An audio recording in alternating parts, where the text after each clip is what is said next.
10, 9, 8, 7, 6, 5, 4, 3, 2, 1, top. Allumage P80, décollage.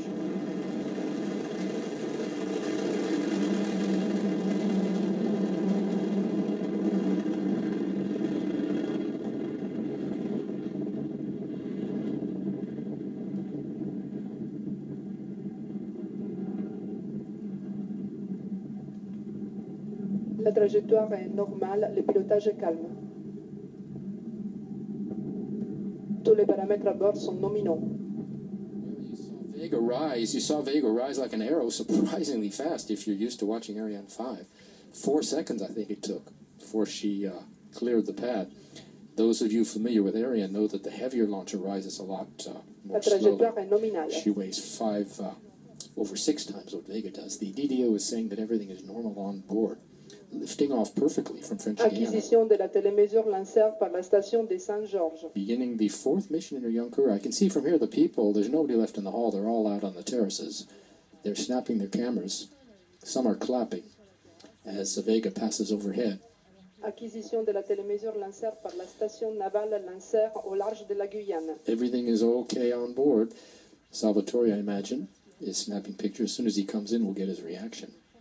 First stage is burning now. La trajectoire est nominale, tous les paramètres sont normaux. First stage weighs 97 tons. 88 tons of that are fuel. It's quite a heavy ratio. The first stage is produced near Rome at Colleferro, then delivered to the French Guiana propellant plant here, where it's loaded with fuel, and then transferred to the booster integration building.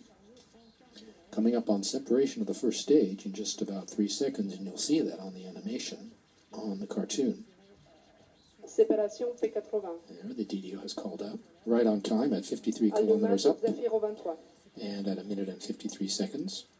You see the ignition of the second stage. You can see on the bottom of the screen the altitude, 62 kilometers, and our speed on the right, just over 2 kilometers per second. The second stage, called the Zefiro 23, ignited right on time, again at 53 kilometers up. In about a minute, we'll have separation of the second stage. Then 30 seconds after that, the fairing will be jettisoned. You'll get to see that.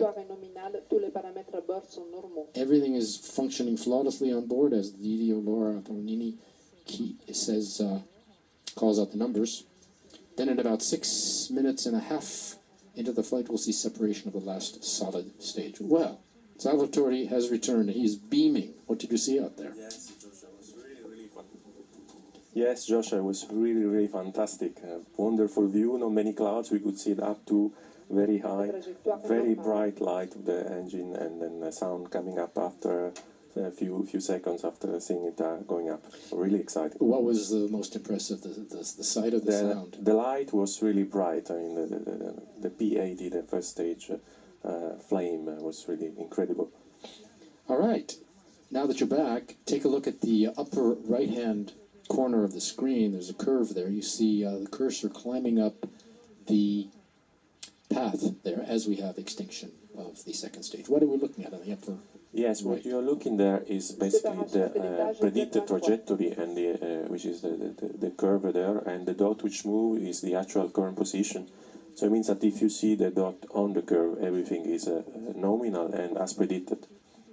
Because I think we have 2 flight paths superimposed one on the other. We have the optimal flight path, and with that is the actual. The actual one, yes. So as long as we're one on top of another, we're right where we should be. The DDO has just called out the ignition of the third stage, and there you saw the separation of the fairing, revealing the reentry demonstrator to the elements.